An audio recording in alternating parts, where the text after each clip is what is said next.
Ladies and gentlemen, boys and girls, children of all ages, welcome back to Go Giants episode 8. I'm your host, Mr. Mini Guy, and this is the Cowboys postgame show. A lot of stuff went down in this game. First things first. Prayers out to Dak Prescott, man. You hate to see people get injured. Like I said, I hate the Cowboys. I hate the Eagles. I never wish for a player to get injured. That's the first thing. Second thing, and yeah, I know, also the sky is blue. The referees suck. That was definitely one-side officiating. They called everything in favor of the Cowboys. Like, Giants scored 14 points. Both of those got turned back. One because of pass interference, which was like really off the line. The other one was illegal shift. There was no illegal shift. But I already made a video about that. And I'm not going to say that we only lost this game because of the referees, because, you know, there were some bad things we did. Jones had an amazing game, but that last play was, that last drive was awful. You know, he nearly threw a pick, and then he started checking down. As for Andrew Thomas, like, okay, I love Andrew Thomas. I still love Andrew Thomas. That was his worst game yet. He even has a, he got blown up off the line and ended up fumbling, causing Daniel Jones to fumble the ball, which the Cowboys ended up picking up and scoring. But I'll get to that later on.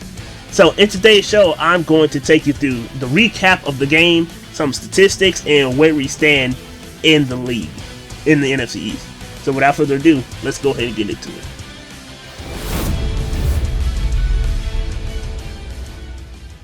Early on in the first quarter, the Cowboys dropped the ball down the field.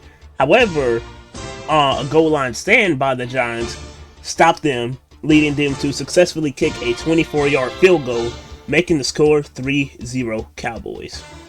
With 7 minutes left in the first quarter, the Giants run the ball off to Evan Ingram, who runs in for the touchdown, making the score 7-3 Giants. With around 6 minutes left to go in the first quarter, Dak Prescott tries to throw a pass to Ezekiel Elliott. However, Kyler Fackrell, our linebacker, takes the ball off and runs it back down to the Cowboys' goal line for a touchdown, making the score 14-3 Giants. A little bit into the second quarter, the Giants successfully kick a 55-yard field goal, making the score 17-3 Giants. With 6.5 minutes left in the second quarter, Dak Prescott has the ball up to Ezekiel Elliott, leading them to score a touchdown, making the score 17-10 Giants. With around 5 minutes left to go in the second quarter, the Giants snap the ball. However, a blown block by Andrew Thomas gets Daniel Jones sacked and causing him to fumble the ball, getting the Cowboys the ball, letting them score, making the score 17-17. After faking a 45-yard field goal, leaving Evan Ingram wide open, the Giants score a touchdown. However, a really bad penalty on the referee's part, which I believe is an illegal shift, reduces the points that the Giants just got, leading them to kick a field goal, making the score 20-17 Giants. With 23 seconds left to go in the second quarter, the Cowboys pass the ball to their quarterback, Dak Prescott, which he scores, making the score 24-20 Cowboys. With 9.5 minutes left to go in the third quarter, the Cowboys get a too many men on the field penalty, which the Giants later on kick a field goal, making the score 23-24 Cowboys. With around 6.5 minutes left in the third quarter, Dak Prescott runs the ball. However, he gets injured on the play with a compound fracture, leading him to miss the rest of the season. With a little bit over 5 minutes left to go in the third quarter, Andy Dalton hands the ball off to Ezekiel Elliott, which he scores, making the score 31-23 Cowboys. A little bit in the fourth quarter, the Giants drop the ball on the field, however, are unable to score a touchdown, leading them to kick a 28-yard field goal, making the score 26-31 Cowboys. With a little bit over 11 minutes left to go in the fourth quarter, a botched snap by the Cowboys fumbles the ball, which the Giants end up recovering. Having good field position after the botched fumble by the Cowboys, Daniel Jones hands it off to Devontae Freeman, which the Giants end up scoring a touchdown. The Giants end up going for the two, which Daniel Jones ends up completing a pass to Andrew Thomas, making the score 34-31 Giants. With 2 minutes left in the fourth quarter, the Cowboys kick a 40-yard field goal, making the score tied 34. I normally don't include drives that don't end in a touchdown, but I have to mention this one because as the Giants failed to get a good drive going, the Cowboys end up getting the ball back off of a punt. And at the end of the game, the Cowboys kick a 34-yard field goal, leading them to win the game, making the score 34-37 Cowboys.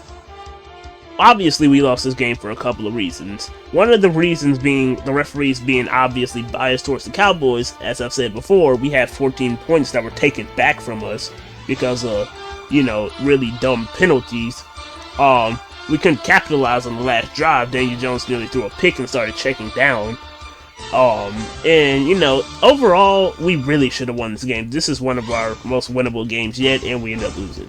However, we do have a really good opportunity to win next week as we play against the Redskins.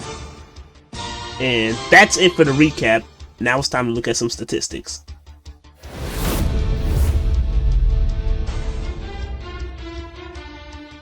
Looking at Daniel Jones' stats, he completes 20 passes out of 33 attempts with a percentage of 60.6, throwing for 222 yards, no touchdowns, no interceptions, with a rating of 80.6, taking 2 sacks. I'll be honest with you about the 2 sacks. There was one where he actually could have just thrown the ball away, but he decided to fall on it. He may have been in a pocket. I don't think he was. He really should only have 1 sack. And he fumbled the ball once. I don't know how sacks work, but I'm pretty sure that sack is when he fumbled the ball. Which, I'm hard on Daniel Jones, but that fumble was not his fault. That was 100% on Andrew Thomas. He got blown up on the side. Daniel Jones is blindside, so by the time Daniel Jones started running, he already got tackled. But other than that, Daniel Jones actually has a pretty good game. Without a doubt in my mind, the player of the game for the New York Giants was Devontae Freeman, because oh my lord, did he run the ball down the Cowboys' throat. Now, I know people are probably going to say, yeah, the Cowboys' defense is awful, but still. Devontae Freeman's stats, he rushes 17 times with 60 yards in total, averaging 3.5. Rushes for 1 touchdown, and as for the receiving game, he completes 2 receptions for 27 yards with an average of 13.5. Amazing game by Devontae Freeman. Along with Devontae Freeman, Darius Slayton also has an amazing game, with 8 receptions for a total of 129 yards, averaging 16.1 on average. Amazing game by Darius Slayton, as well as Devontae Freeman. Looking at Evan Ingram's stats, he really doesn't do too much, catching only 1 reception for a total of 16 yards. Looking at the standings, after today's game, this actually, well, probably yesterday's game, depending on when I upload this, but that's besides the point. But now the Cowboys are actually in first place with a 2-3 record, and their next game they will stay in Dallas to play against the Cardinals. And the Eagles have the worst game next week, as with a 1-3-1 record, they will stay at home. That's a positive, but they'll have to play Lamar Jackson and the Baltimore Ravens. It's not looking good for the Eagles right now. In third place with a 1-4 record is the Washington Redskins, where they will travel to us, to New York, to play against the 4th place team with a 0-5 record, the New York Giants, for another NFC East showdown. And that concludes it for another episode of Go Giants. I really hope you guys enjoyed this. I'll be back within about a day or 2 for the preview for the Redskins, which I also think can be a very winnable game. Anyways, I hope you enjoy watching this, and as always, Go Giants!